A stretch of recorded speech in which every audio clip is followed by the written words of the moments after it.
Yaya, just to give us a comment, please. Firstly, yeah, my name is Birri Yaya, as you can see on the screen. I am a British national by nationality, but of Ethiopian origin. I lived here for over 35 years. My background is I'm a trained social worker and senior manager. My background in social work and sociology, but I take very keen interest, as many Ethiopians do, in what goes on, especially in relation to the Nile Dam, that is becoming the source of contention between Egypt and Ethiopia. In relation to I would like firstly to say thank you being kind to invite me to join you for this group discussion. I don't claim any particular expertise other than someone who takes keen interest in the Nile issue. And of course, as you rightly said, being of Ethiopian origin. In relation to the current issue about the Nile, uh, people will know, I'm sure you have read and are aware from various sources, Nile originates, most of the water of the Nile originates, over 86% of the Nile water originates in Ethiopia. We call the river Abai, which is to say Abai is to say a powerful river, and the English or the Europeans or others know is as the Blue Nile. So Ethiopia's interest in developing the Nile for the crucial, very needy situation in Ethiopia arises from the fact that as Ethiopia is developing and also as the population increases, Ethiopia wants to tap into its natural resource, which is the Nile and the waters of the Nile. And to do that, one of the major problems we have in Ethiopia is access to electricity. From various sources, you'll be aware that about 65% of the Ethiopian people have no access to electricity. And one would understand what that would mean in terms of people's lives, from having basic needs met. So Ethiopia, most of the Ethiopians are not able to meet their basic needs. So the interest to develop the dam arises from the needs of the country. And this interest goes back to 1950s when Emperor Haile Selassie was in power. But he couldn't do much because of the situation at the time. It was still the issue when the emperor was deposed in 1974, and subsequently, after the emperor was deposed, the military regime was still interested, but they couldn't do anything practical.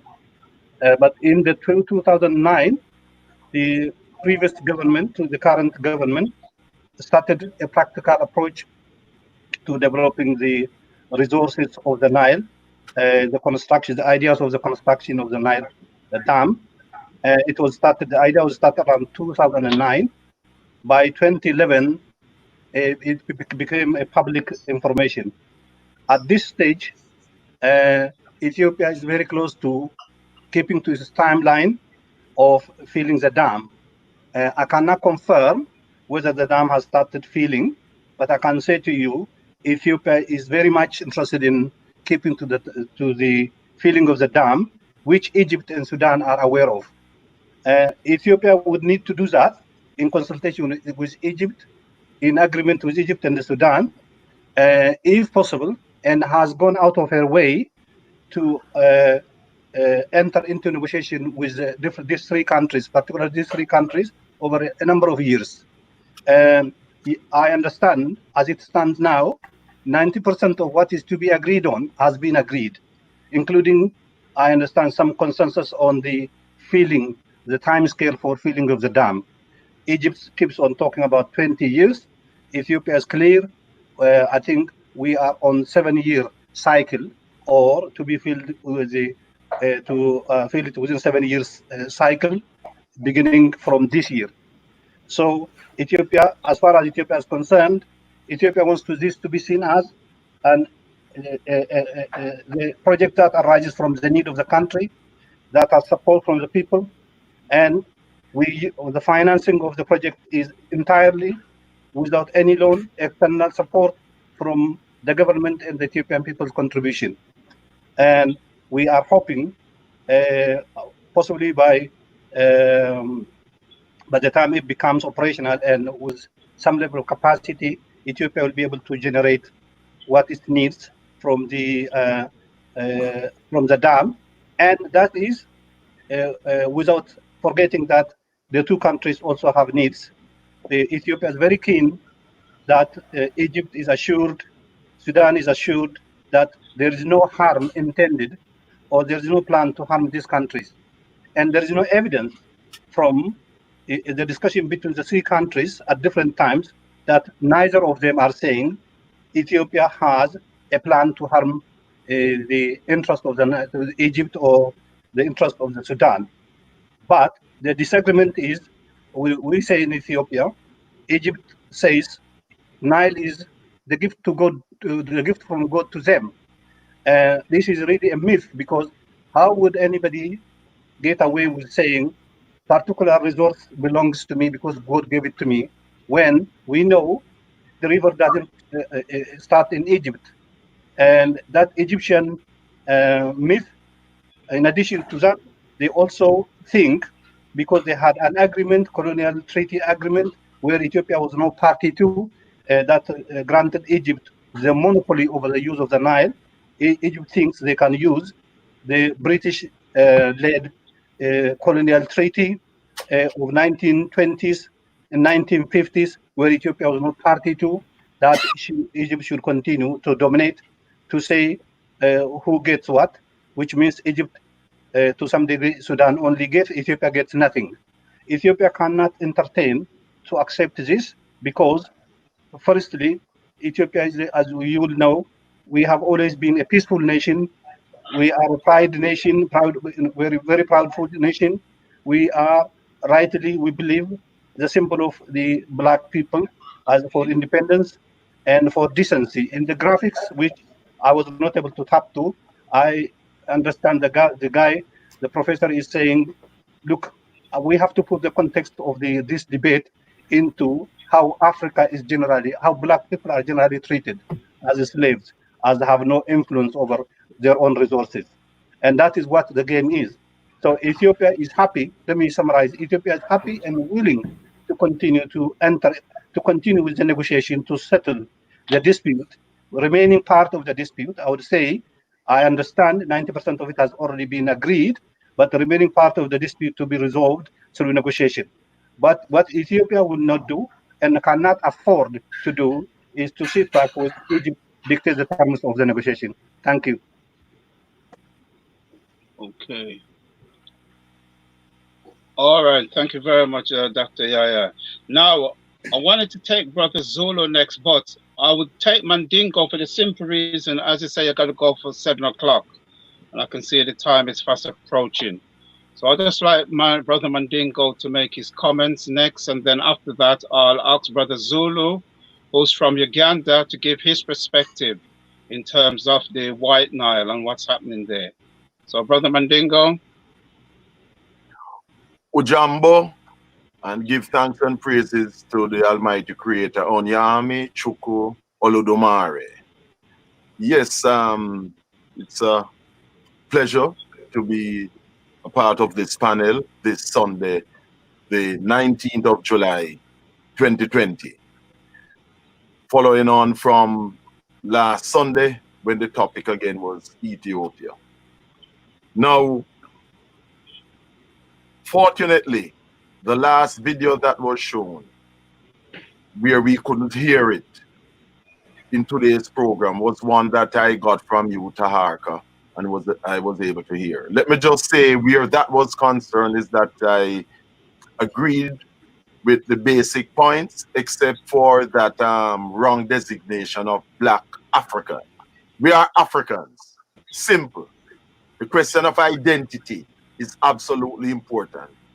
To say Black African is misleading and confusing because it automatically implies that they are yellow, purple, technical, and all other kind of Africans. We are Africans. Chinese don't say they are yellow Chinese.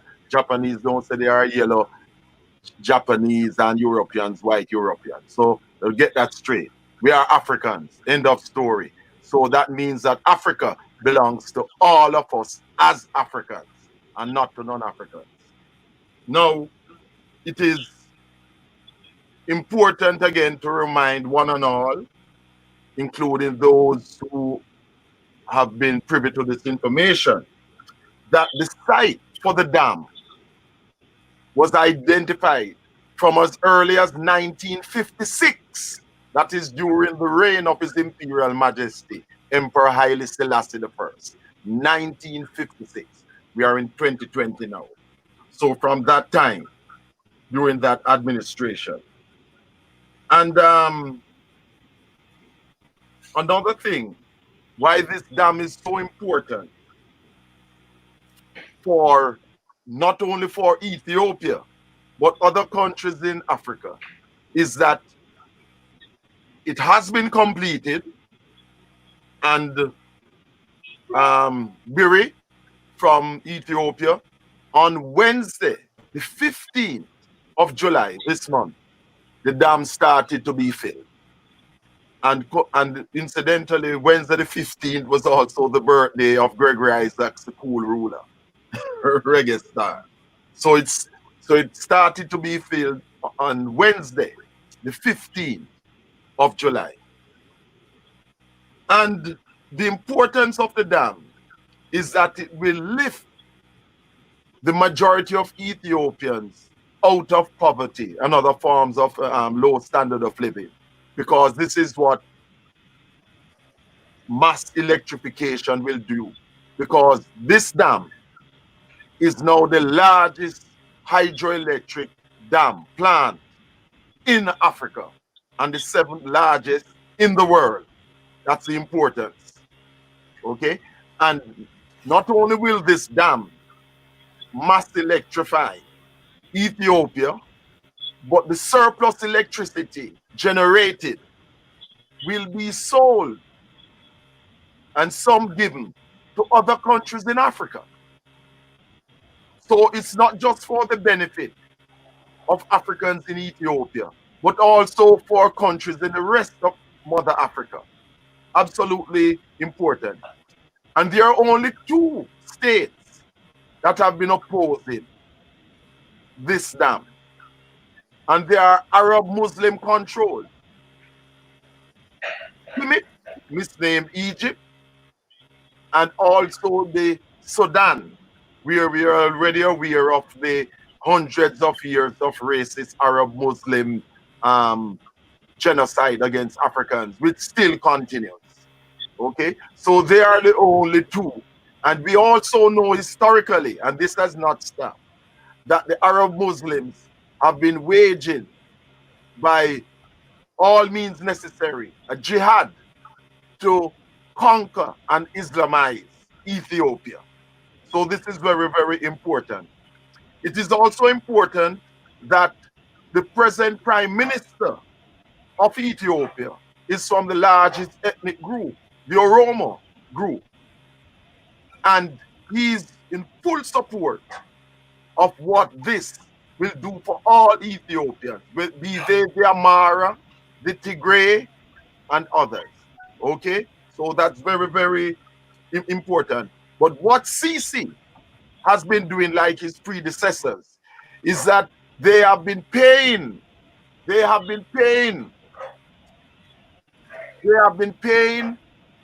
Oromo, some Oromos who are intent on making trouble under the guise of self-rule to sabotage the completion of the dam.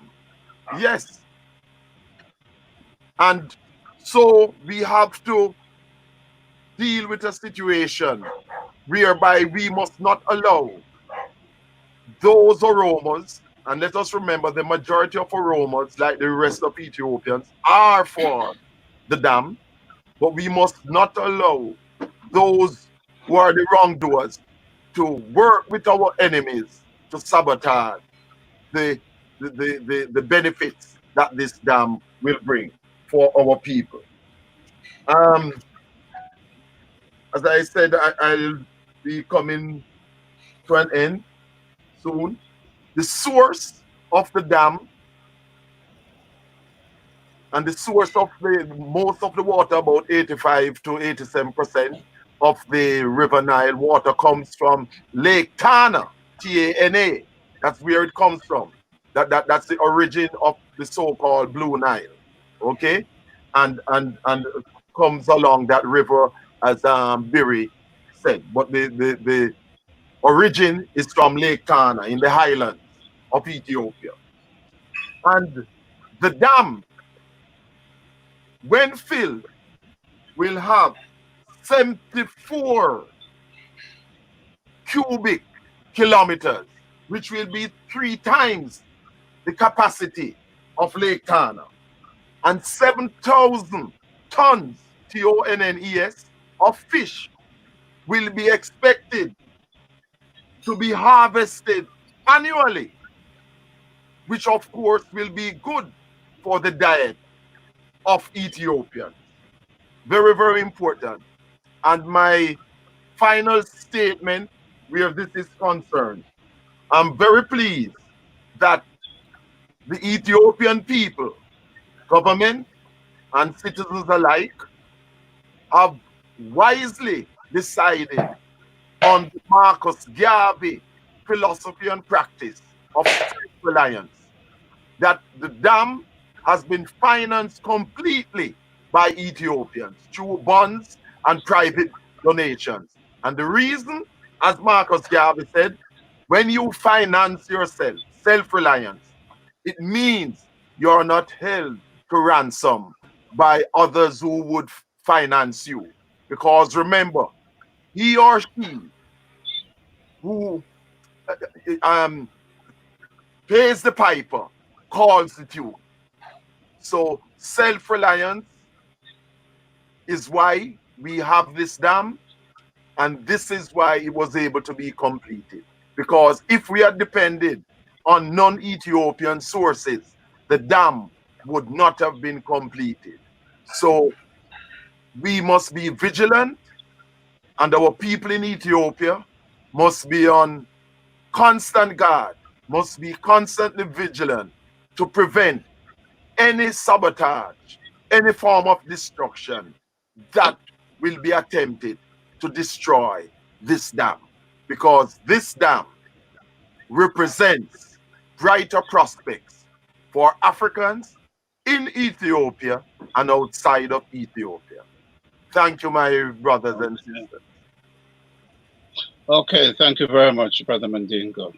Yeah, I just want everybody to have a quick say, and then I'm going to open it up completely. Yeah, so I'm conscious for the Zulu, Just 1 second, by just to put where the dam is. It's in the Benishishangul, Gumuz region of Ethiopia, which is only about 9 miles east of the border with the Sudan. It's not in Oromo land. Yeah, okay. Right. Thank you. Okay, thanks again. So I'd next like to ask Brother Zulu, who is coming in from Uganda, to give us a perspective of the Nile, and especially Uganda. We know there's 2 Niles, the Blue Nile coming in from Ethiopia and the so-called White Nile coming in from the other area. So Brother Zulu, could you just introduce yourself and give us a quick background as to what's happening in that part of the world? All right, Hotep brothers and Brother Tahaka and all Africans all over the continent. I'm glad to be live here on the Pan-African Congress Movement TV as to represent our people, mostly the people in the Great Lakes region. You know, Great Lakes is the land of the gods. So when I speak, you know the gods have spoken from Africa, because we are from the lands of the gods. And as I come from Uganda, one of the countries plus Ethiopia and Kenya, where humanity originates. So I'm going to speak on the context as what makes us to be humans, being humans as human beings, as far as Africans are concerned, and the dam. So we have a perspective of this dam, and issues have been going over for a period of time, and Ugandans have their stand. And this stand is that philosophy of Africa is for Africans. You cannot come and plunder Africa, plunder its human resources, as taking Africans and enslaving them for the benefits of Arabs, plunder all its material, and again steal its land. Because matter of the fact, over 87% or 85% of the people who prescribe as Arabs are in North Africa. So these are the new kids on the block in Africa, and we can't move on the dictates of these people. So what the Ugandans are saying here about this dam is one thing. This one thing has many in it as a basket. First of all, we have a saying in Africa that when an elder person speaks and guides you, the young one, you have to keep quiet and then listen the advice of the elders. And most of the times, it is very important when you are in the house and the elder is speaking, and mostly if you are a bastard child, you don't even dare open your mouth to speak. What do I mean here? Historically speaking, Egypt is a daughter of Ethiopia. And anciently, the whole of Uganda was Kush, Ethiopia, part of Ethiopia, before these colonized boundaries being drawn by these enslavers, these Caucasians, the crackers, you see?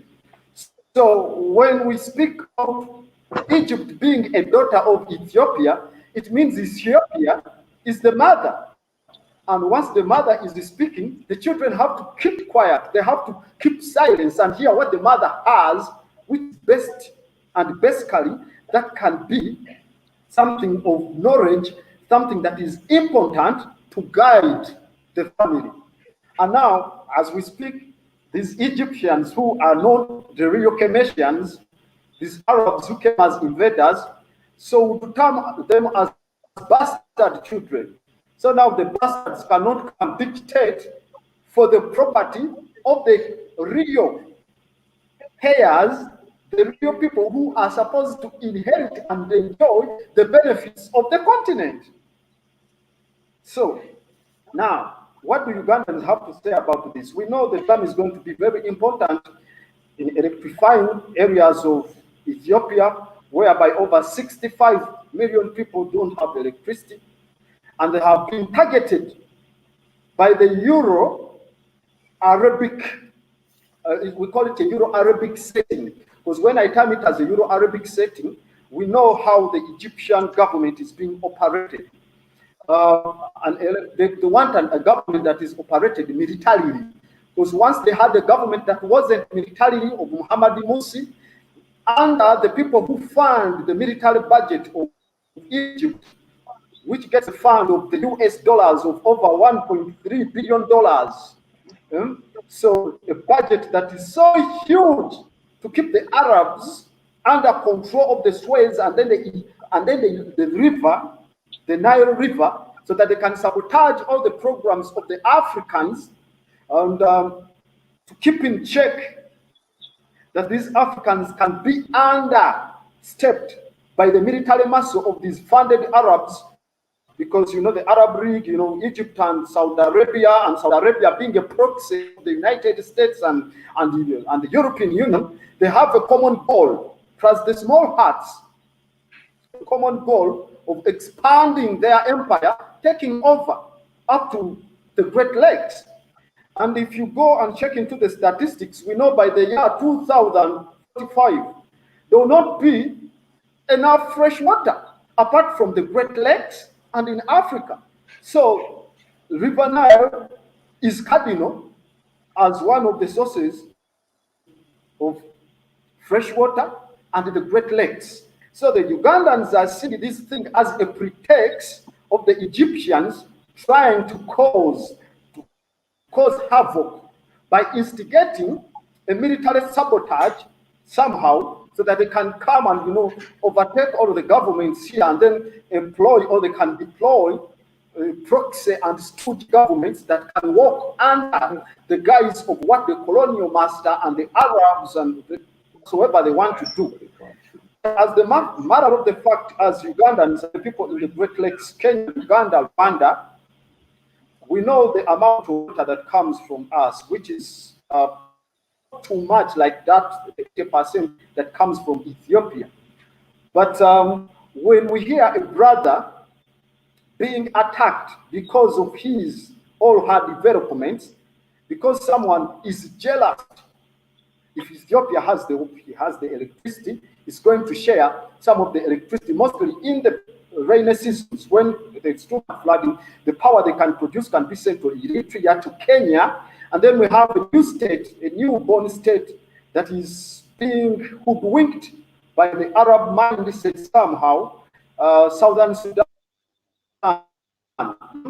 Southern Sudan doesn't have power, but it can get power from Ethiopia and some of the power that is generated from Uganda, so that we can have common goal of development using our resource as electricity.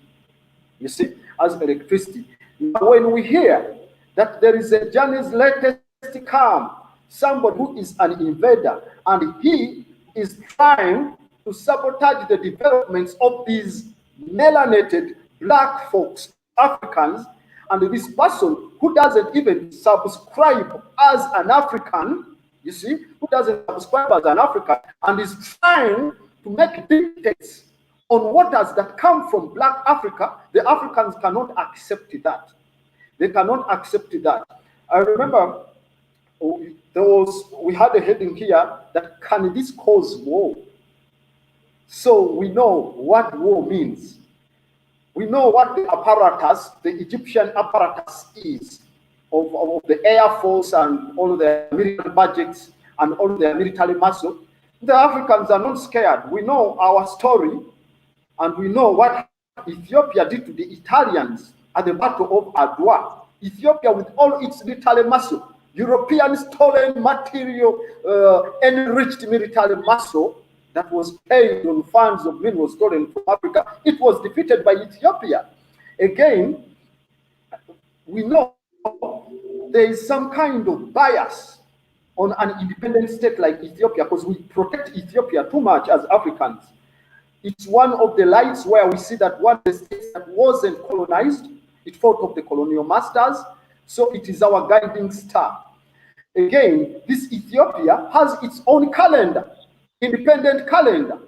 So when somebody brings articles like that agreement of 1959, the agreement from the Britons, who don't have even a moral authority to divide any resource of Africans because they are not melanated, they don't belong here anyway. So we cannot accept somebody getting dictates, getting agreements that were made, agreements that were falsified and forged by a false entity. And then, as you see, this is what Britain says about these agreements about the waters of the Nile. Yet the same people who bring the agreement are not in the Commonwealth. They subscribe in the Arab League. Then they go to the Commonwealth guys, to the Queen, yeah, and Britain, and then he says, okay, now these are the agreements you have to follow, so you shouldn't dare break them. We can't accept them because Ethiopia is independent of such agreements, no colonial agreements, no calendar, even in a region, it's itself. And for us, like people in the Great Lakes, if Ethiopia develops, other parts of Africa develop, mostly black Africa, the real Africans. I'm not speaking about these forging Africans who call themselves Arabs, and when issues stand to be Africa, they want to call themselves Africans. No, we are not speaking about them. We take an example, for example, the Ethiopian Airlines. They fly and go in most of African countries. So when Ethiopia is dealing with this electricity, when its GDP increases, it serves more value to black Africa than the Egyptians. You can ask how many airlines of Egypt have landed in Africa? No way, in most of black Africa. So our stand is we are standing behind Ethiopia, and we know the history because they might threaten. You know, when I speak to most of our people, they say, you know, militarily, these people are going to, they can embarrass us. But what we know, there are two great minds. There is the mind of the sword and the mind.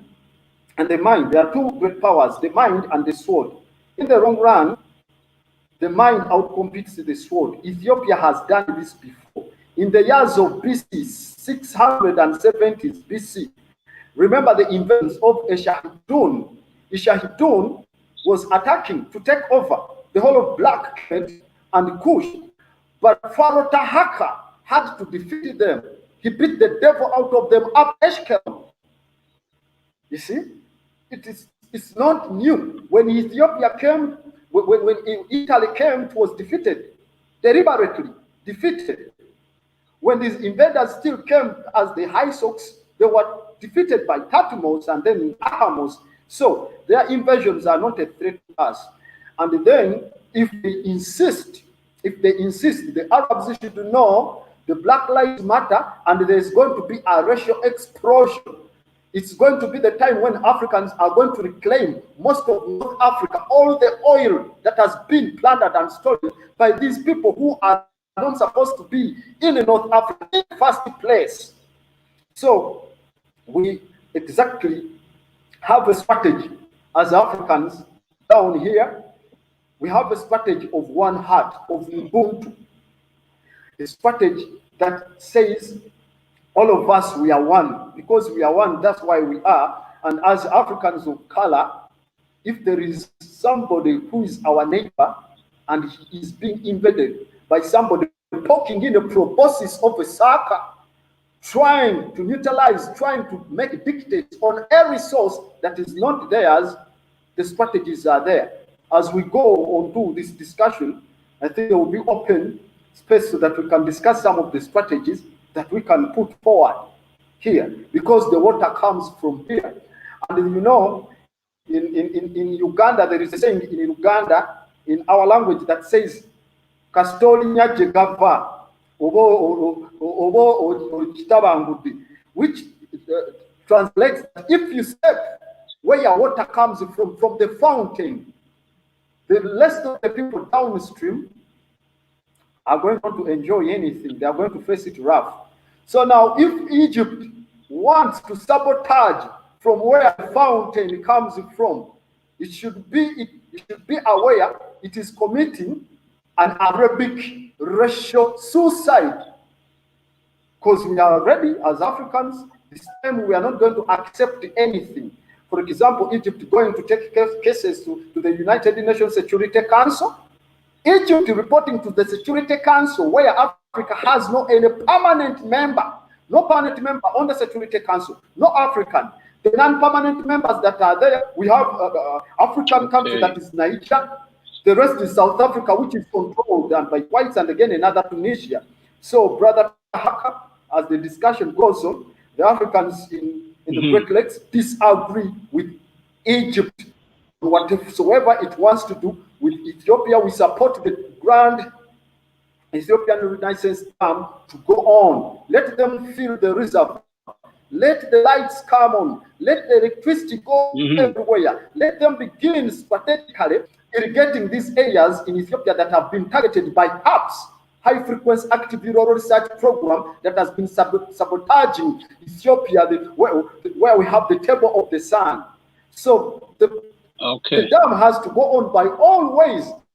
The Africans in the Great Lakes are behind that, Brother Tahaka and the rest of the panelists. Okay, that's brilliant, Brother Zulu. Yes, so as we go on, we'll hit up on some more of those ideas. I just want to give everybody a chance to introduce himself and say a few things, and then we'll open up the floor. So please make your notes and keep your points in mind. So I'll just go to Ras McCoy, then I'll go to Elder Cecil. So Ras McCoy. Yes, greetings. As you said, I'm Ras McCoy, and I'm a singer, songwriter, and a radio presenter on Galaxy Radio. With regards to the Grand Ethiopian Renaissance Dam, I have never been a fan. of these massive projects, because these massive projects cause a whole heap of negative environmental impact. But at the same time, the dam completed now, and the two sides have to get together and sort out this thing, because water belongs to everybody, regardless of race, color, creed. Water belongs to everybody. And we're all up on the earth, and we need to sort out the things. I don't 100% sure what the problem is about, because I'm here from one side and I'm here from the other side. And obviously, it's easy to jump on a bandwagon and say this and say that, but everybody needs water. 80% of our body are water. So everybody needs water. How we use the water and how we use it amongst one another is very important, because none of this threatening need to happen. There must be some compromise somewhere along the line. Because if war take place, everybody are going like say, oh, if war take place, that they really understand what war is about. Well, what war would do with modern weaponry, this ain't bow and arrow days. You understand? And spear days. What war will do is that people will fly an aeroplane and drop dam busting dams and blow up the dam, and everybody will lose. Everybody, both Egypt, both Ethiopia, everybody will lose. Sudan, everybody will lose. Because the water will rush downstream and affect everybody. But desperate people will do desperate things. And so we need to take the desperation out of the situation. You understand? And look at the situation calmly. Some compromise no must have to full in a 7 years, and it no must have to full in a 20 years. Some compromise can make. You understand? Because yes, Ethiopia must develop. Like I said, my idea, if them did make 4 or 5 of them dam there, it wouldn't cause a problem. Because 2 that done already and I run long time, and the other 3 would have depend line for come. You understand? So, like I said, I'm not a fan of these massive projects, and we know that the occupiers in the northern part of Africa, some call them Arabs, but I know them as Turks and the European, because like it said, I come from Egypt, Rome, and them kind of places. And I personally see those places as occupied territory. Nevertheless, we have to know the situation that we face. Now, we have enemies to the north, and them have immense power to damage you. And they are doing so. As you can see, them come with this so-called covert virus. You understand? Where them have the covert things to it. You know, them use AIDS in mostly affect in the Africans. Them use what the other one named Ebola. Now them come with the so-called COVID-19. And we don't even know what it is. We don't even know if it's biological or chemical or whatever. But it is something. And they are using it to destabilize the world. Now, a next thing that people now talk about is these locusts. What them have ravaged the whole of East Africa. You understand? So we have a whole heap of problems to sort out. And war is not one hour we need. What we want to do is to look at the thing in a way where everybody can get on and rather than. You understand? Because war is not going to help our development at this time. You understand? So this man him already create peace with Eritrea, because through foolishness Eritrea decided to split off from Ethiopia. Because this is the selfishness, this is the main problem in Africa. These tribalism, these ethnic groups, everybody trying to have power over one another. And that is our main issue. And through that, we can't get together. I like what this Prime Minister in Ethiopia is doing, and I like what the one that was start off the dam, the building of the dam is doing. But at the same time, I don't think them should build such a big structure. But we're there already, and we can't turn back. So we have to come to some compromise and get everybody agreement. Bless them. Okay. All right. Thank you very much, Ras McCoy. And lastly, I'd like to go to Elder Cecil, and then after Elder Cecil speak, we'll just be taking questions. There's people have sent in a few questions and points, which I'll put up on the screen, and we'll work our way through those too. So Elder Cecil, can you hear me? Can you come in? You just have to unmute your mic. Let's see. Yeah, unmute your mic, and then you'll be able to hear you. I'm leaving now, please. Mandingo, okay, then, I'm Brother leaving. Mandingo. All right. Unmuted. I hope I can Yeah. go. Okay. Yes. Are you hearing me now? Okay, then, Mandingo. That's good. Yeah, we are here, you. Yeah. Next time, Brother Mandingo. Thanks for your words. Oh, hold on. All right. Okay, Brother Cecil. It's pleasing that we are exploring this troubled issue. I think it's good that there's been a lot of passion and a lot of cool information giving. I greatly appreciated the facts, that the factuality, if you will, of Brother Mandingo's presentation. I don't know to what extent the first video, the speech by the brother, was heard. It certainly couldn't be heard here for much of it, so maybe the listeners and viewers did or didn't have a chance to hear it all. I had some problems with it. It doesn't seem to me that Egypt can be described in the glowing, economically successful terms that presentation implied or actually stated.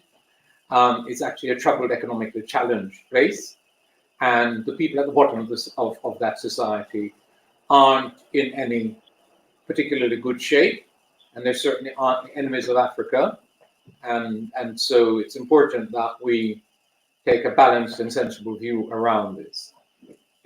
Obviously, there has been some militarism in the Egyptian and perhaps even Sudanese approach to this matter, but the waters of the Nile do matter, and it matters massively to the Egyptians. And if they appear to be impatient and even threatening, there is good reason for that to be so. I was glad to hear in another of the presenters who made the very good point that there has in fact already been much agreement between the government of Ethiopia and other governments, especially Egypt, involved, and that there is no good reason why agreement around the outstanding matters cannot be achieved. There is a time scale for filling the dam. There's between the desired shorter one of 7 years, desired by the Ethiopians, and the 20 years being insisted on by the Egyptians. They can make demands around it, but this is a matter of negotiation. And if it's 10 years or it's 8 or whatever, that will still be good, but this dam is going to be filled. I'm interested in why people get passionate about some threats and ignore some others. I was interested in how passionate our brother from Uganda was against certain people in the north of Africa. He comes from a country that has led the opening up of Africa to the occupation by United States forces called AFRICOM, and he should be much more passionate and much more worried about that occupation of Africa, that American-based militarization of our continent, which now extends to 30-odd countries, than noises coming from the northern part of Ethiopia. I'm interested in putting the view that all of Africa is Africa, and that the overwhelming majority of the people in the north of our continent are in fact Africans. They have been Islamized and Arabized substantially, but they are Africans. And just as we have Christianized Africans in other parts of Africa, who sometimes have great difficulty with African culture in exactly the way that Islam has great difficulty with African culture, but nobody says that Christianized Africans are not African. And it's difficult to see why we claim that Islamized Africans are not African. Of course, when Islamization goes with Arabization, there is a special issue, and that has to be dealt with. But there's no getting away from the fact that there is a northern African population, Arabized and Islamized. They're not going anywhere.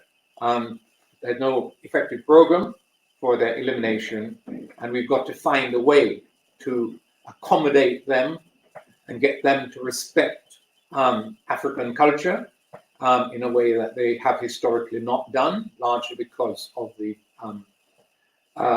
superior vibes that inform Islam in relation to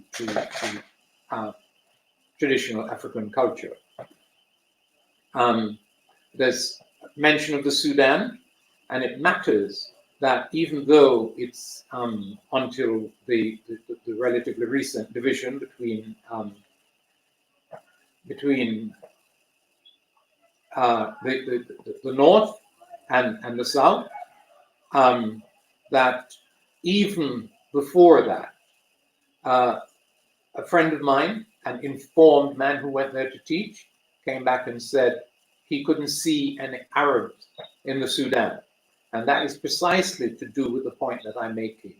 There has been some Arabization, but fundamentally, even though divided, and even though the north of the Sudan is very different from the south of the Sudan, the north of the Sudan is occupied, the population are Africans, and we have to repeat, to deal with that reality. So I'm not in favor of the reactive militarization and the militarized hysteria of some of the presentation that we've had today. I think are different and calmer and more constructively pro-African, to say, dealing with Africa in its totality. I'm in favor of such an approach, and I don't believe the Egyptians particularly have any capacity to launch an effective attack on Ethiopia. They're not particularly brilliant militarily anyway, and they haven't even been able to deal with Israel. And so I don't see why their aggressive militarism is much more than verbal. And I don't see that requires us to match and outgun verbally what is coming from the north. So I'm happy that the dam has been completed. I believe that it should be filled in the shorter rather than the longer period. I don't believe there will be any war. I believe that it's extremely important that us Africans recognize that our existence on the continent does not end in the borderlands to the south of Sahara, but extends northward to the Mediterranean, and that it is important that we find a way to reintegrate our continent culturally. Thank you.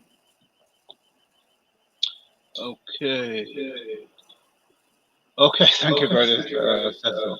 Now, I know Dr. Berry wanted to say something for quite a while, so I'll hand over to Dr. Yahya. Yes, Dr. Yahya.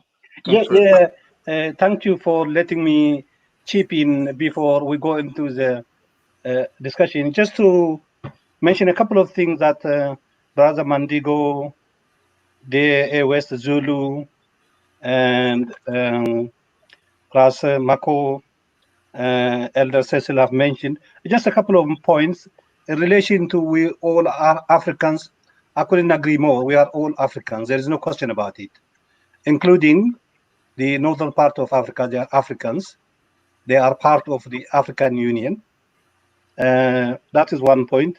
In relation to internal issue within Ethiopia, that Brother Mandingo has raised of tensions, particularly what he referred to as the Oromo, some militants within the Oromo groups possibly siding with Egypt.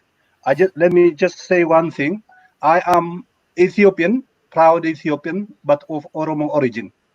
I would like people to know that if I don't have the data, but I would tell you that the majority, the overwhelming majority of Ethiopians, whatever the ethnic background is, for supporting the Prime Minister who won Nobel Peace Prize and the objective of building the dam, the completion of the dam.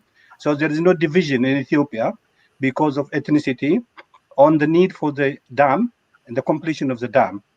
And as you will all know, we have the history of even when we are fighting for local control by previous kings, when the time comes and there is a foreign invasion, Ethiopians rallied together. A brother spoke about the Italians. Ethiopians we are not warrior nation, but comes a day, if we are invaded or attacked, we have the capacity to rally together to defend and also to defeat. We have history with Egypt, which is bigger than the history of war, but we also have had history of war with Egypt. Egypt cannot call or recall a time Egypt had won a war against Ethiopia. So we are not fearful of the militarization of Egypt or what Egypt might do to us. We are capable of, we are not depending on aeroplanes or modern weapons.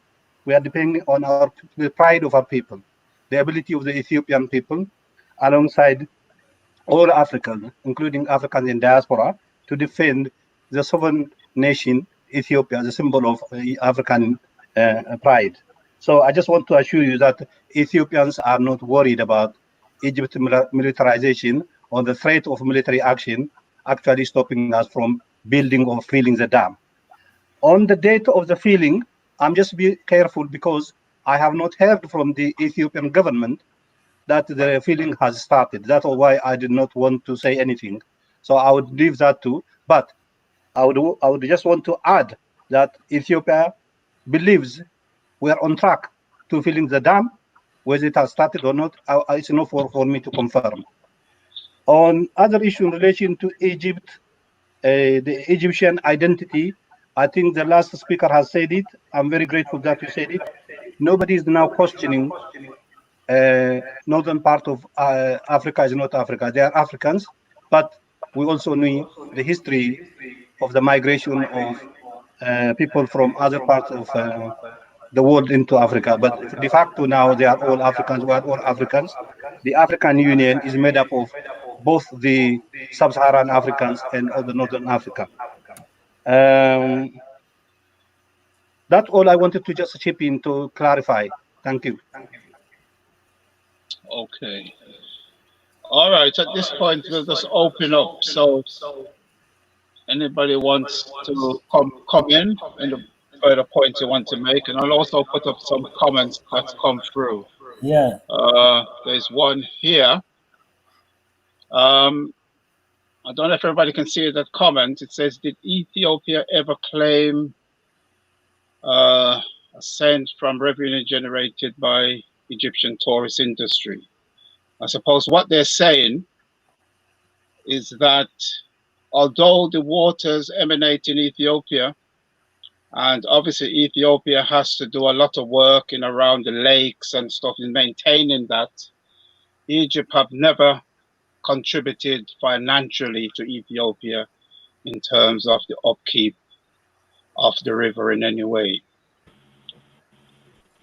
That's what the comment is alluding to. So, who wanted to come in? Yeah, I'd want to comment on this war thing where everybody feels that them can't stand up to Egypt. No war no have to take place, you know, them just have to blow up the dam. You understand? No war no have to take place. Is whether we are talking about securing an investment. That's what we are talking about. Securing an investment. So we have to be cautious about how we go about it. This ain't about a man and run around with AK-47 and them things. No, this is not about it. We already see them kill the chief engineer for the dam, the project manager, the man who for idea it was to build a dam and at that scale by Ethiopia. It's a great project that Ethiopia should have deal with that project and this scale and do it themselves rather than get the Chinese to do it or get some European to do it. And when we say European, I talk about American, Australia, and Canada. So we're glad that Ethiopia can do a project, and that will really excite me most about that. Africa, we have an African country able now to build dams and can build it in another country too. You understand? That is what really excites me with this project. At the same time, I tell you, I'm not a fan of this massive project because we could have built 4 dams and get even more gigawatt out of it because this is a 6.45 gigawatt, and if them did build 4 like that, the smaller dam, what them call the Gibby dam, which is 1.87, them would have did have 7.4 gigawatt. So if it's electricity you want, you know, I have to do it this way.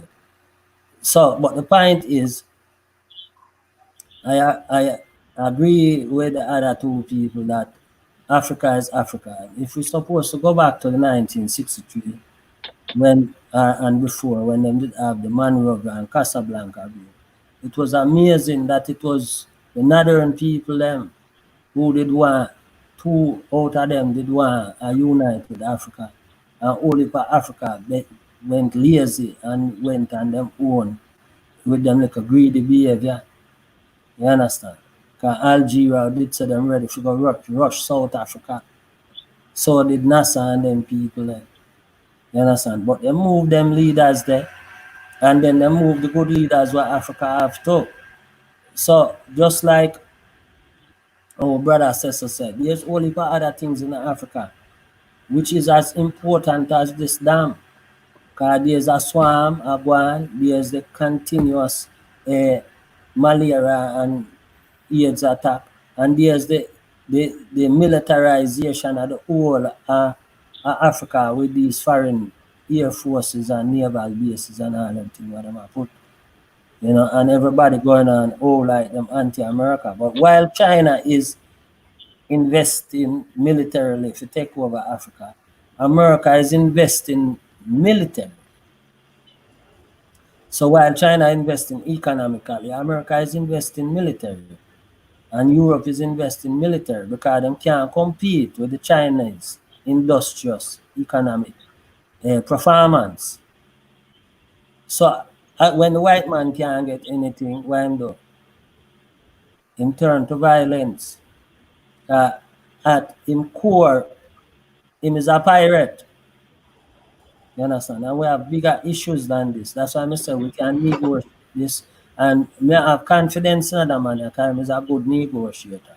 And he have to prove to the Egyptian them say the water that going downstream won't really affect the people them downstream. Because you see this happen now, but we have what if Niger decides well then? Them are going to build a dam upstream just like this and cut off the water from the Niger water from the rest of Nigeria. You see a problem? If Zimbabwe decides them are going to cut off build a massive dam like this, or one like what the Chinese are built, which is nearly 1.5 times the size of this, and no water go down to Mozambique, would we be talking this way? So water belongs to everybody. Water belongs to everybody. And the point I think Cecil and Dr. Yaya said is that a whole heap of African people live in Egypt. Whole heap of African people live in Egypt. Them not show them up, but them dead. And Sudan, a pure black man there, Sudan, them call themselves Arab, but a pure black man. And them black and most of it too. Them black and the Ethiopian them, but them call themselves Arab through religion. You understand? Because then go join the Arab League and all them kind of thing. So it's a psychological state, that state. But we have to understand, sir, this is a situation we can resolve. And I didn't really like the title of this about, the warlike talk. I didn't like it because I don't think we need to go there, sir. I think in any negotiation, like the Virgin said, I think, both Dr. Yaya and Brother Cecil don't believe so now. And I hope say them correct too. And that the dam go fill quicker than 20 years, The dam go fill quicker than 20 years. But it have to be done in such a way that don't upset the Ethiopia. Because we see that, like I said, them kill the brother there already. Them kill the, I make it look like suicide. What name? The dam builder, the chief. I can't remember his name. Oh gosh, Big Healer, I think his name, yeah. And them kill the man who control the cement in the Nigerian cement company over there, what did I supply the dam. So them sure say them already take military step already. So suspect that them kill this singer here too. And there's a next brother from Oroma called Mohammed, I think a Java or Mohammed, which them are used to manipulate to create unrest in the Oroma region. So what you say them mash up Selassie start over here and mash up players in the Oroma region there. Is them thing that are cause, and sometimes you might think say it's a physical war going, but them can create a civil war. So war fight on many fronts. So the more we can talk and keep on talking and doing the thing cautiously and not upsetting anybody. Because when them did build the Gilbert tree or whatever that damn name, I don't know if you pronounce it, but it's Gibi. I don't know how you pronounce it. Probably the Dr. Yaya can pronounce that for me. But when them did a build at 1.87 gigawatt dam, it never upset nobody. Never upset nobody, So it's just the size and the amount of water what them capture one time are the problem. And them negotiate this from almost 7 years now or 8 years now, them negotiate that. You understand? And now the dam start full. That's why you see the whole spot. This eat up that way. Yeah, I think I take enough time. All right. So, okay, there's another point here. It's quite a long point. They're saying that the belief that Ethiopia must be defended by black people. So what they're saying, if Ethiopia come under any attack from Egypt, it is the duty of African people all around the world to come to the aid of Ethiopia.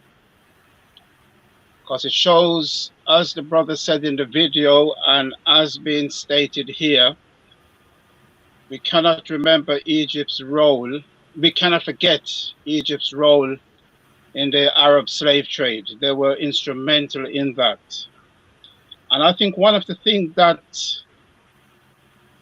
Africans look at when they look at the Arabs is that they disdain overall for African people. They see themselves as superior. I mean, they even, when they refer to Africa, somebody would stand in Egypt or Algeria or Tunisia and say, Africa down there. So you see, themselves is cutting themselves off from parts of Africa. That's the kind of mentality that's about as well. So it's very important for us to also bear that in mind. So anybody, yeah, Dr. Yaya? Yeah, coming back to the point now, I think, brothers, we are saying the same thing. Couple of issues in relation to Elder Cecil saying the compromise is a way. Ethiopia has agreed, continues to agree, that the only way to resolve these disputes on the remaining part of the agreement is through discussion. Three-party, was a tri-party negotiation. Ethiopia has also said the negotiation has to be under the auspices of the African Union, because this is an African issue. Egypt wants to use different leverages, the United States of America, the World Bank, whoever is listening to this, the Arab League. Ethiopia is saying that is not the avenue, the venue for the African issue to discuss the African issue. I would go back to what our brother from Uganda said, and because I heard that it was quoted as such, the current president of Uganda, Yoweri Museveni, was quoted as saying, Nile is in Africa, but Egypt goes to the Arab League for the water in Africa, the issue in Africa.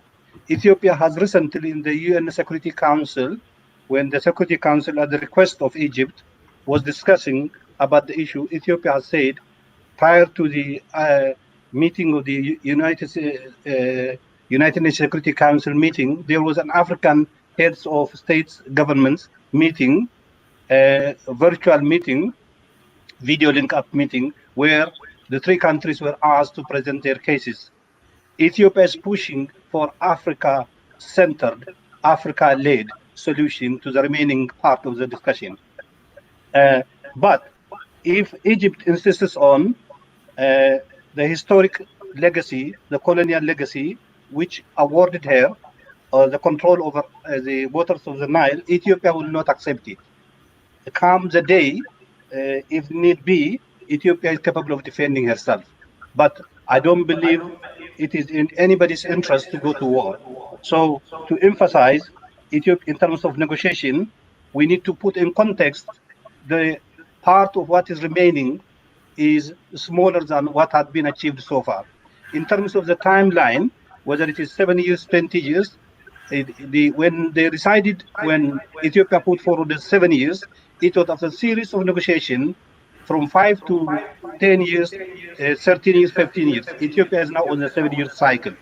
I'm not part of the negotiation, but I would want to say Ethiopia cannot allow, will not be in a position to allow the delays from filling the dam, because the dam is filled, as you know, from the rainwaters, and often this year, for particularly, the rain is very good, and Ethiopia want to capture the momentum of the filling of the dam. If I take you back to some of the possibly as a summary, some of the issues in relation to the Nile, just as a repeating of myself, maybe. Egypt wants to use the colonial treaty agreement of the 1930, which Ethiopia was not party to. Egypt wants to go to 1950s colonial treaty, which Ethiopia was no party. It was only between Egypt and the Sudan. But Ethiopia wants to put the context of the Nile, the building of the Nile Dam, in terms of the need of the nation. We said about 65 million Ethiopians have no electricity access, despite the waters of the Nile. When it reaches Sudan and Egypt, 86% of it comes from the Ethiopian source. And Brother Mandingo rightly said, the main source of that is the Lake Tana. By the way, in the 70s when I was a boy, late 70s when I was a boy, I was at Lake Tana in a college. I know Lake Tana very well. So Ethiopia is wanting to use their resources, and Ethiopia is very much committed to, and every statement from the Ethiopian government says, we want transparent, equitable share of the Nile waters. Ethiopia is not asking for anything. Ethiopia will not allow and will not enter into a situation whereby Egypt dictates, continues wanting to dictate the terms of the negotiation or the terms of the outcome of the negotiation. In terms of the fact about the Nile, the Blue Nile, someone has said it is about 15 kilometers away from Sudan, about 9 miles, and when it is full, the capacity, what I've read in the literature is it has 6.45 gigawatts capacity, and the largest hydroelectricity power in Africa. And the beneficiaries are not only Ethiopia, the beneficiaries are, as you rightly have said, all Africans, especially Eastern Africa, including Sudan, Djibouti, Eritrea, Kenya, and the rest of the African countries as the time allows and the capacity of the energy allows. The benefit in terms of Ethiopia is, just to repeat, we want to fill the dam and eventually to generate the electricity ability of Ethiopia for domestic purpose. This is not a war purpose. This is a domestic consumption, developmental purpose, the livelihood purpose of helping Ethiopian to modernize, helping it. In the video my Ethiopian friend was showing, is showing the predicament of Ethiopians, fetching water from the river, carrying firewood, children studying in the dark, very dim lighted light. And this is a situation for Ethiopia, which Ethiopia wants to overcome. And nothing can stop Ethiopia from the, if you like, realization of its aspirations to be able to use the gift from God. Unlike Egypt, we are not claiming gift from God without having. It is a gift from God because the waters start in Ethiopia. And we, without harming anyone, we want to use it, but we want to use it in a way that it will not affect anybody. Going back to the some of the engineering questions, they say the engineering questions, the impact on Egypt, for example. In 2012, there was an international panel of experts that were composed of experts from Egypt, Sudan, and Ethiopia, and other independent entities. The conclusion from that in terms of impact, there was no, if you like, conclusive conclusion in any sense that the filling of the dam in the long run or short run would harm Egypt or Sudan.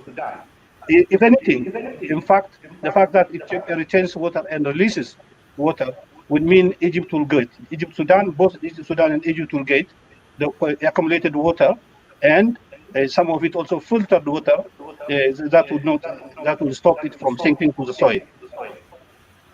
Therefore, Ethiopia is on the road to begin filling or whatever, and Ethiopia is wanting to do this peacefully through negotiation, and Ethiopia wants to be Africa-led, and the remaining question can be resolved if there is a goodwill.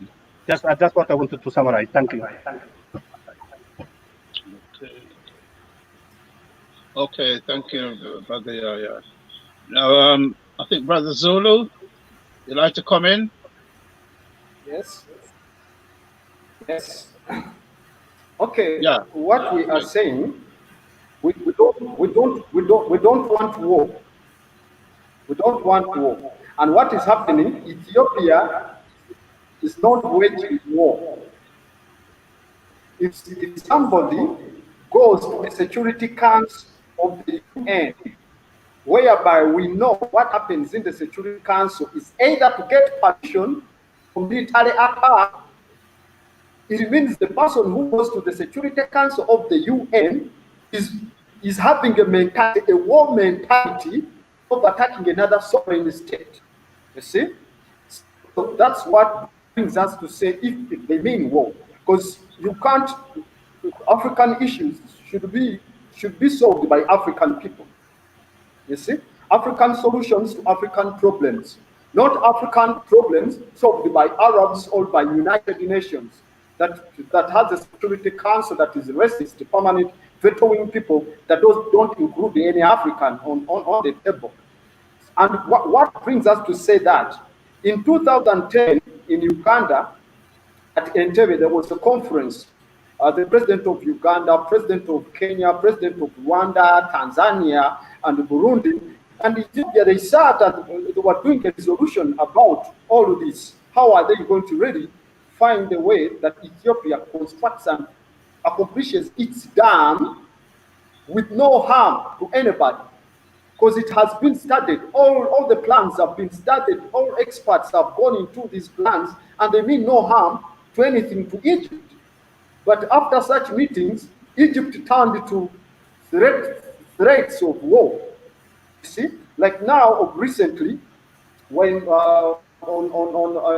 recently, when the president Abdel Fattah Sisi goes to one of the air bases, Egypt's air bases, and he says we are referring this issue to the Security Council of the UN, whereby for us here down in the tropics, we know where you refer to as the UN, it has been somehow racist. We still have a bias on the security on the International Criminal Court. So the members who decide on the Security Council, some of them are not in the Rome Statute, so they can give you a green light to go Egypt, so long as they have refused, you can, because they have a support of bases, African bases, commanded by the CENTCOM, with all bases. So the Africans are like, we don't want war. But what we are seeing is that Egypt is threatening in a time of war. Matter of the fact, if you see the volume of the water that goes to Egypt, that is evaporating from Lake Nasser, that is not used by Egypt as it claims that they will not have enough water. We see Egypt is using this water to water into the Sinai Peninsula. We have seen there is nothing that Egypt is going into the Sinai. It is just because Egypt is using water for the Nile to waterlog the Sinai so that it might cover all those tunnels by the Hamas and the Palestinians that are using to maneuver Israel. They are not using that water for irrigation purposes.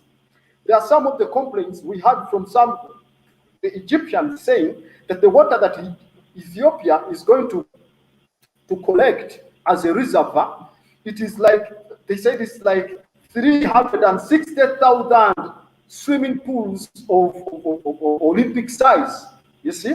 But they can collect, the Egyptians can collect water from the Nile and fill their swimming pools for leisure, yet they can't accept the Africans to fill a dam that is going to give power to generate development in Africans, to use this electricity for irrigation purposes, electricity for trains.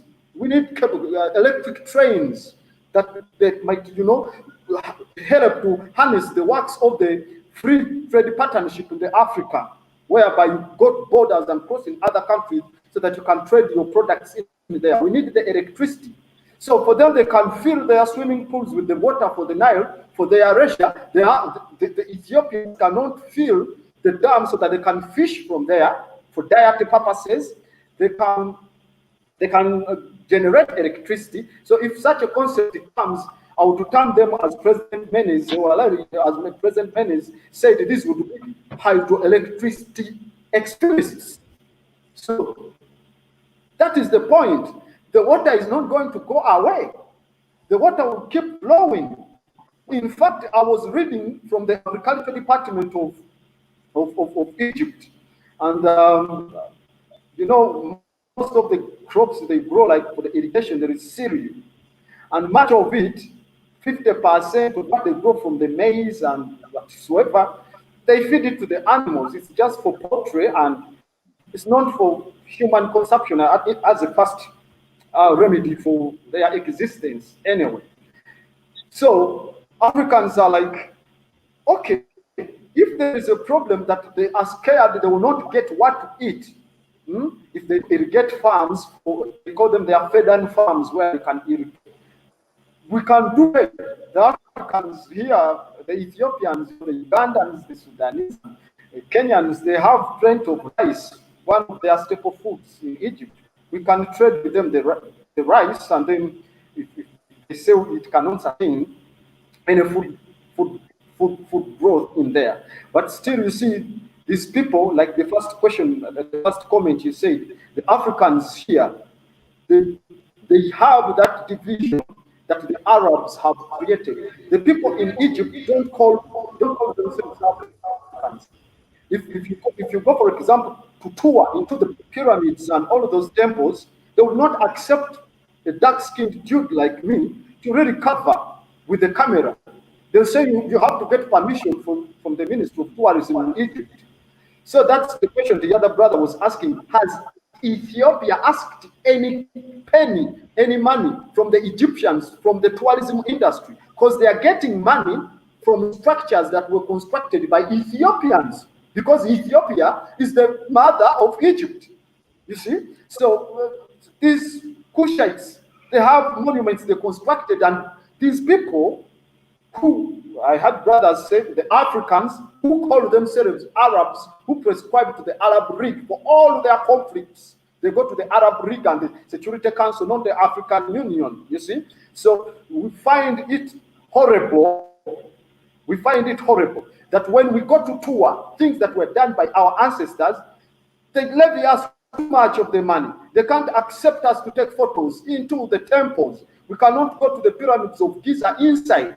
There's that Ministry of Antiquities. He cannot accept you to go to some of the chambers. Yet they can accept white folks, Caucasians, to go in there. So-called Egyptologists, they can go in there. The Africans cannot go in there. So we have not asked any money that they are retrieving, any money they are getting from things that were constructed anciently before them coming in the 600 AD or the CE. They benefit from things that were constructed by blacks in BC. We have not gotten any money from them, demanding them anything, all reparations whatsoever. But now they have the guts to say you can't do anything on the Nile. Because in 2011, they were threatening to bombard up to Uganda. All those who are constructing in there, they have to come and bring experts to see, now this power, you can't construct this and you can't do this, which is not going to stop the water to flow. So our thing is that if it is a problem that is an African problem, and you call yourself an African state, as the brother, as Rasta Cecil says, as Rasta McCoy said, among the Casablanca 7, matter of the fact, President Abdul Nasser Gamal being part of that, but the system has changed. The new people who have come in, they don't prescribe to themselves as long as they're in the African Union, they are there to keep refugee for the land. The refugee for the land have read all the documents from the African Union, and we have been following all of the sittings. We have been seeing on whose side have they been always whenever issues arise. So our point is that we cannot accept over being stepped. We cannot accept being overstepped by someone bringing ideas and treaties that were ratified by the colonial master, taking issues to the Security Council of the UN, which is a racist UN that only prosecutes Africans in the International Criminal Court. All war crimes by other people have not been. So we cannot accept that. If it's a problem by the Africans, let's sit as Africans. Why do you go to Security Council? A war council. It's a war council, not security. Because what they mean there is vetoing powers. Bombard this, attack here. No guns, leave those Africans to kill themselves. We cannot accept that. Because it's the same council that has caused much of these genetically modified raw castes. They have used too much up for weather modifications.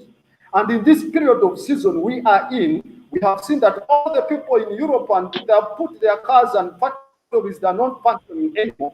There has been plenty of rain. In Uganda, we are even releasing more water at the Ripon Falls here. It's taken called the Ripon Falls, that European, whatsoever name, but at Chira here, we are releasing, the water has increased to the level of over 13 meters, and there's flooding everywhere. It means water is plenty. So this plenty water that we are releasing, it means that Ethiopia has much of it. Ethiopia can fill its reservoir, and this water that is coming all out of the White Nile flows up to Egypt because it's too much.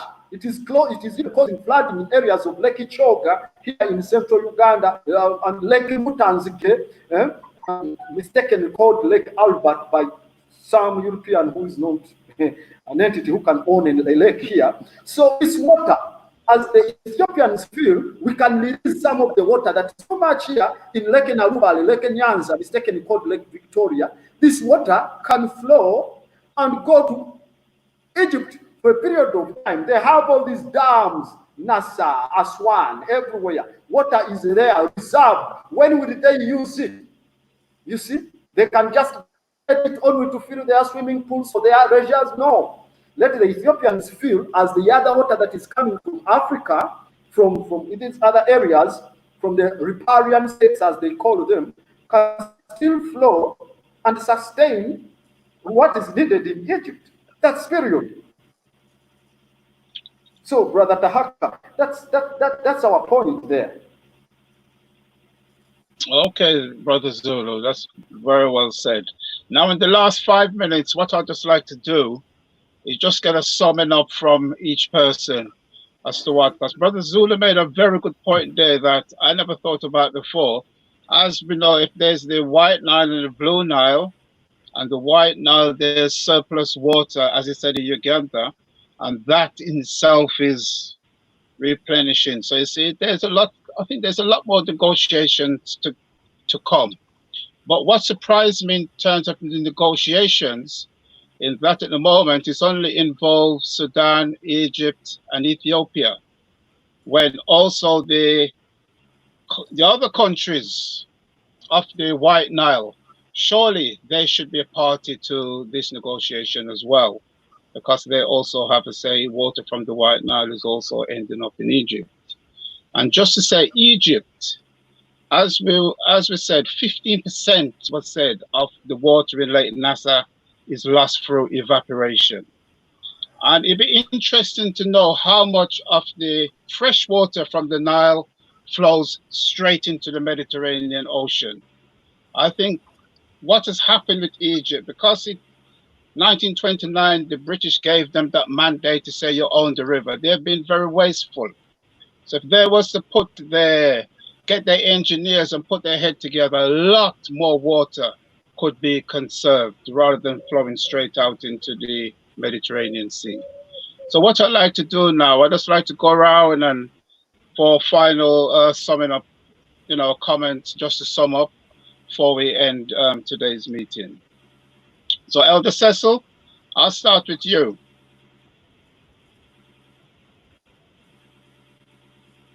Elder Cecil. I'm not sure if he's frozen. Look like he's frozen there. Okay, Ras McCoy, would you like to come through? Yes, this result like this extra rain that them having up in New Grand. And that is in our favor because we can put that on the negotiating table. That, we're not really taking any excess water from the floor. But more importantly, like I said, those other two countries, Uganda, South Sudan, supposed to also depend on the negotiation table. And also that water preservation and environmental protection, planting of trees and all that kind of thing that need to be done by all of those countries. And the only one I think doing it is Ethiopia. Ethiopia went on a project late in the last year. Them said them have a plant, I think, 1 billion or 2 billion trees. And Egypt need to do the same thing too. Sudan need to do the same thing. I don't know. And South Sudan, I don't know if Uganda need that, because I think Uganda is quite fertile. But certainly, Ethiopia is doing it, and Egypt needs to do it, and Sudan needs to do it. Because, like I said, too much water is being wasted, going into the Mediterranean, being lost from evaporation. And it's not stored. And what creates drought is when there's no trees. The more trees you have, the more likely it is to attract rainfall. So we need to use nature in its truest sense. And and conquer the thing. Going back to a point that Zulu said, is that the reason why these people don't see themselves as African. That's why I say occupied territories, because these people they see themselves as Arabs. They don't see themselves as Africans, and their first and foremost allegiance is to the Arab League. When the Organization of African Unity was formed, there was no Arab League, so them jump on the African bandwagon.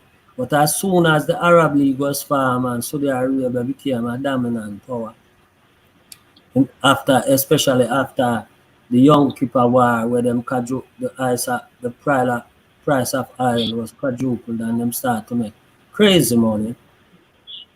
A whole heap of these people jump ship and went over to the Arab League, which is them cousin. You understand?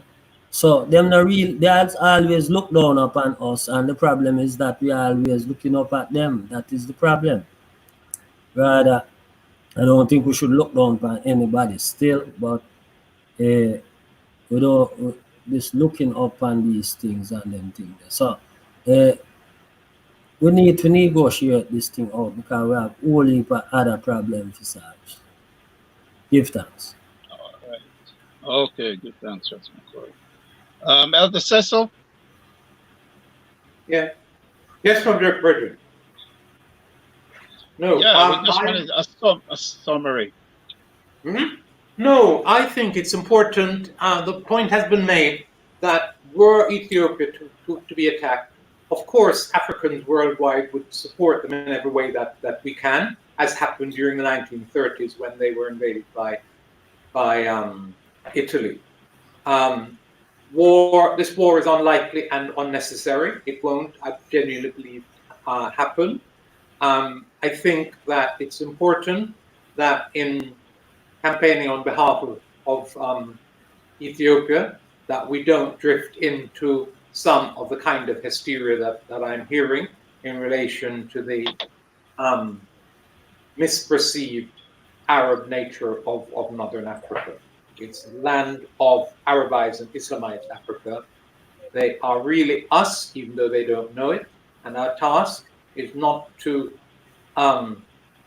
we have to know about the past, we have to know about enslavement and all of that stuff, but we have to know that bridges have to be built between us, because they're there and they're there for the duration, and they are overwhelmingly us. Okay, Brother Cecil. Yeah, so Brother Zulu, in a couple of minutes, could you just do a quick summing up? And then I'll go to Dr. Yaya just to summarize everything for us.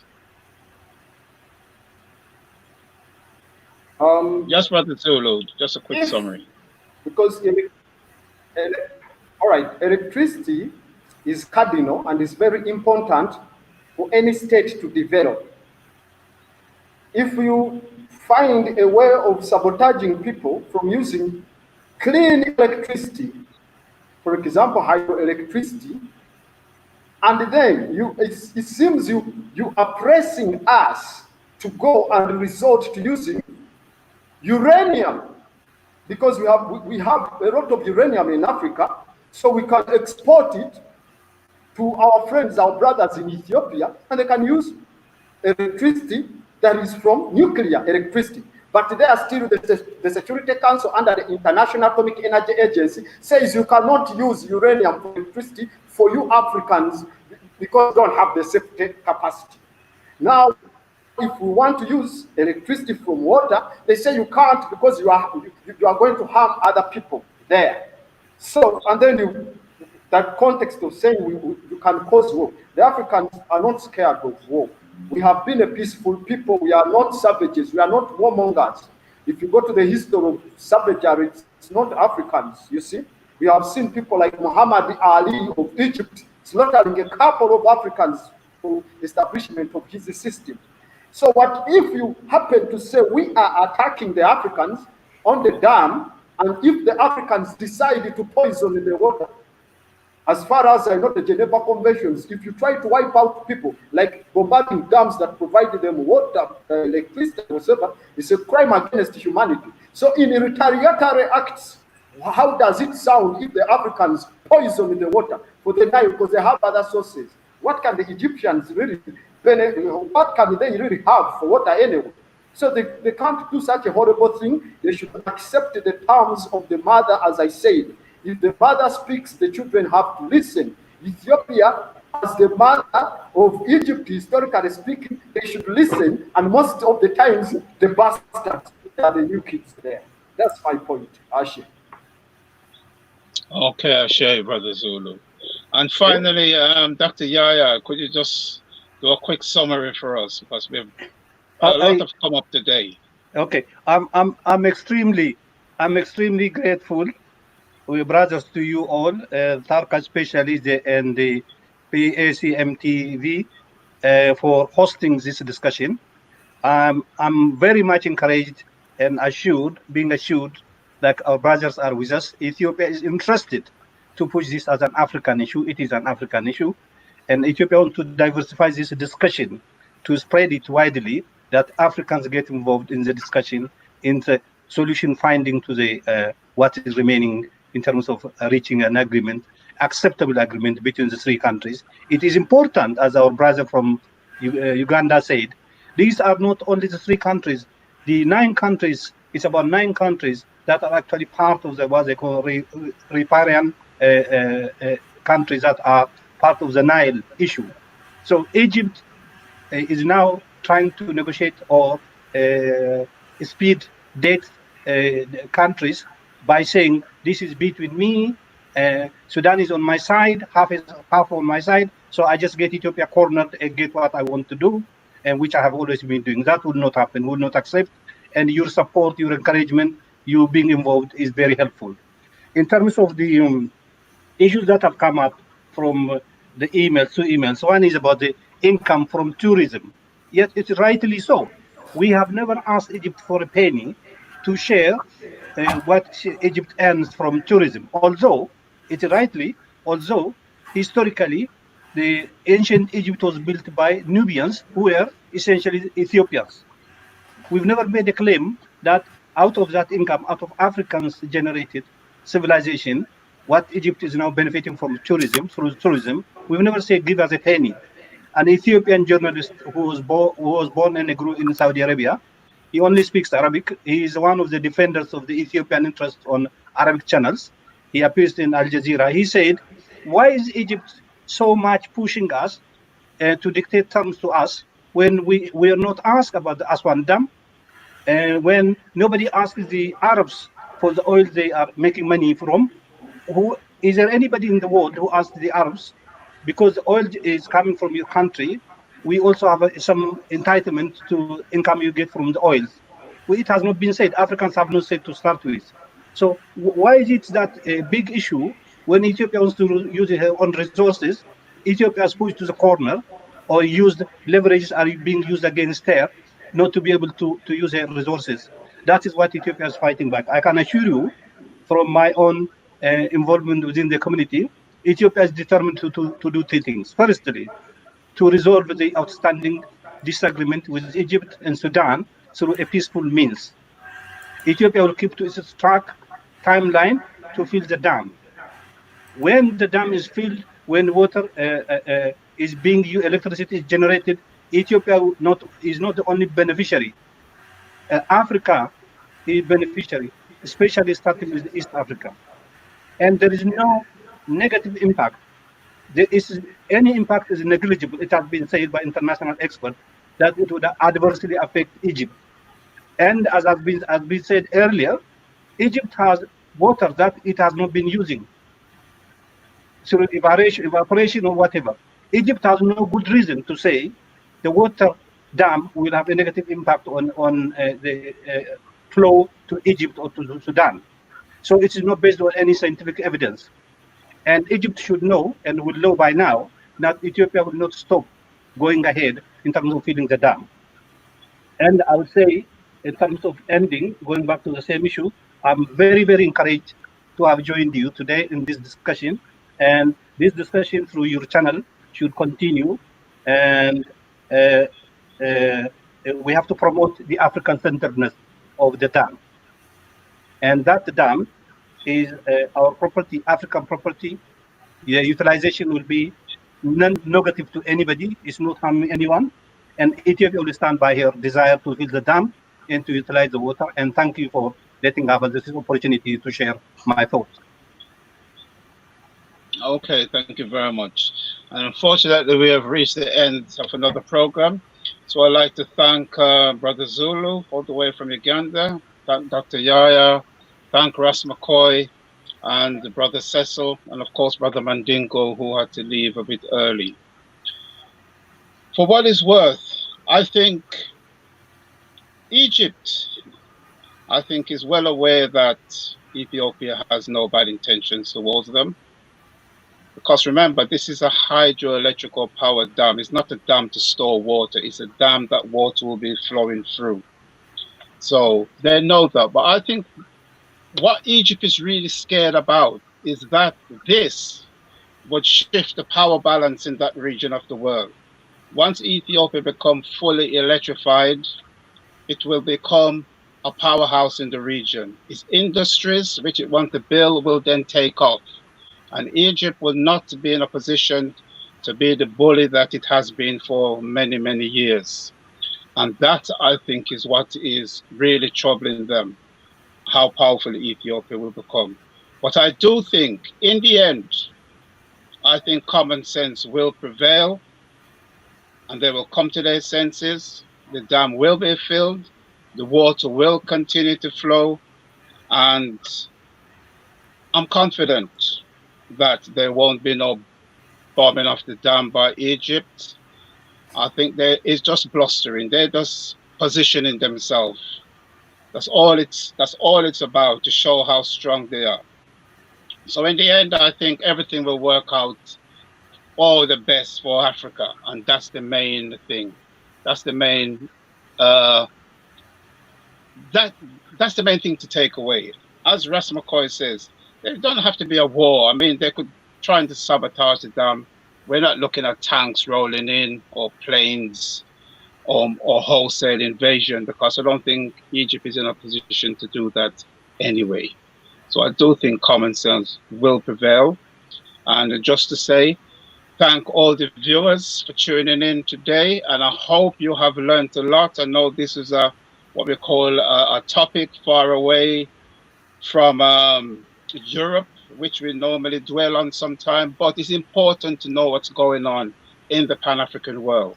And when such an issue come up, this channel will cover such issues, because what happens to Ethiopia affects us all. When Africa was under the jackboot of colonization and imperialism, Ethiopia was that bright star shining that gave Africans around the world hope. By looking at Egypt, we all had hope. And that is why Brother Cecil said, when the Italians went in 1935, there was no hesitation. Africans from wherever we were rose up in defense of Ethiopia. So Ethiopia holds that special place in our heart. And I think Egypt is fast realizing that. And I do think they will pull back. And I do think, like I said, the dam will go ahead and everything will work out for the best. Because Africa needs the power, the electrification needs to take place in Africa, because 65 million people cannot continue to live the way they are living. And this is a massive transformation. This will mean a massive transformation to their lives. So once again, thank everybody for tuning into PACM TV. We'll be back again next week with a very interesting topic.